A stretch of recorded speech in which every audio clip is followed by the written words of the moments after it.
Jeff Holland has built a life of service through volunteering with JFCS.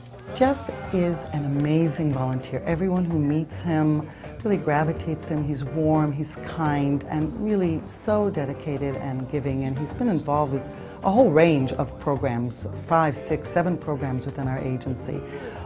But if you would have met him about 6, 7 years ago when he first came to volunteer, you would never believe that it's the same person. Well, I guess I would term myself something of a gregarious introvert. But I was realizing 6 or 7 years ago it would be good for me to have a little bit more social contact. And at that time I also didn't have a whole lot of Jewish contact. Jeff began making those connections when he volunteered for the agency's food program.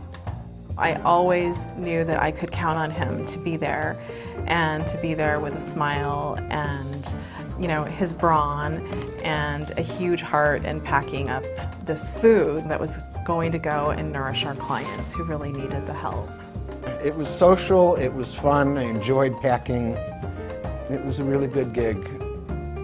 Years later, in this same program, I actually did deliver the grocery bags, and that was one of the more interesting experiences that I've had at JFCS. First, it took me into various areas of the city that I typically haven't been in. Also, I got the chance to see how much these food deliveries were really helping people and how appreciative they were. Oh, hello! Soon thereafter, I became aware of the Chicken Soupers program. That is sponsored by several synagogues in partner with the agency, where they prepare hot meals, and they're really good hot meals, and they're delivered to disability clients. Hi, Jeff. How are you? Hi, Jeff. You help me live. I can't do everything myself. The square meal, you know.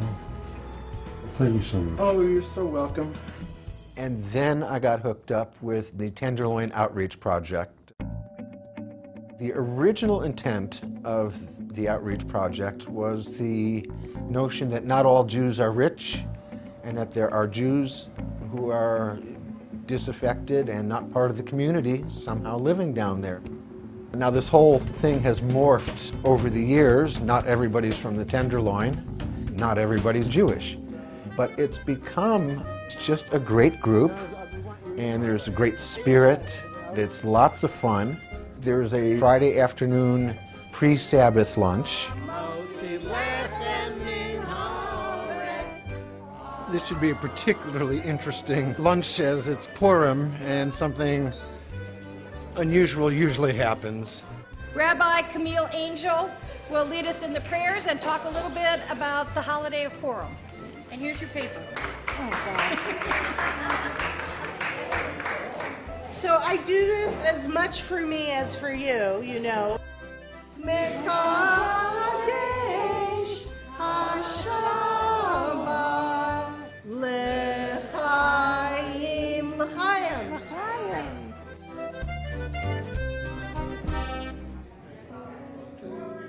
After several years of volunteering with JFCS, Jeff began working directly with clients with disabilities. Then, through the agency's palliative and end-of-life care program, Jeff underwent training to provide care at the time of greatest need. He was matched with a woman in her late 80s. She was a Holocaust survivor.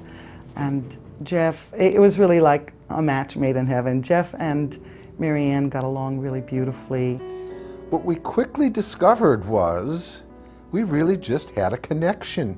Conversation flowed so naturally that it was remarkable, and we both laughed about it, that the time flew.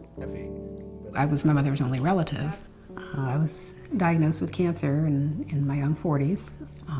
It made it, during that period of time, much more difficult for me to keep an eye on my mom and be there as much as I would have liked.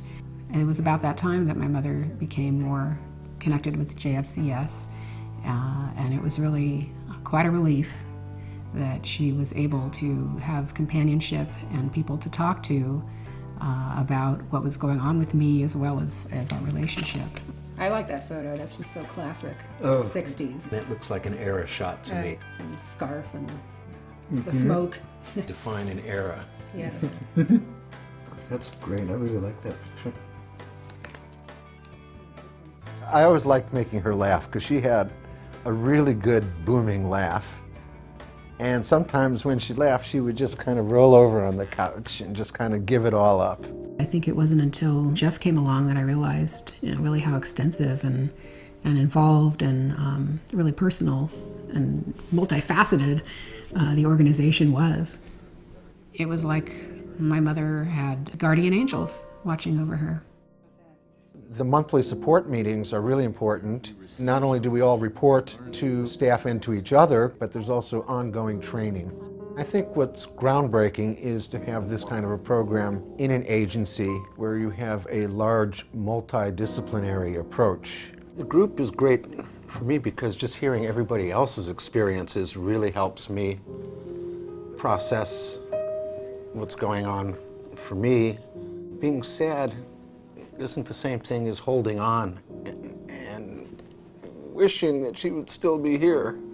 Although I certainly wish she would, but I felt very accepting. How to finish life positively, I think, is a mirror on how to live life positively. I must say, as it's turned out, my volunteer experience has been far more involved than I had ever expected when I started. But it's really gratifying.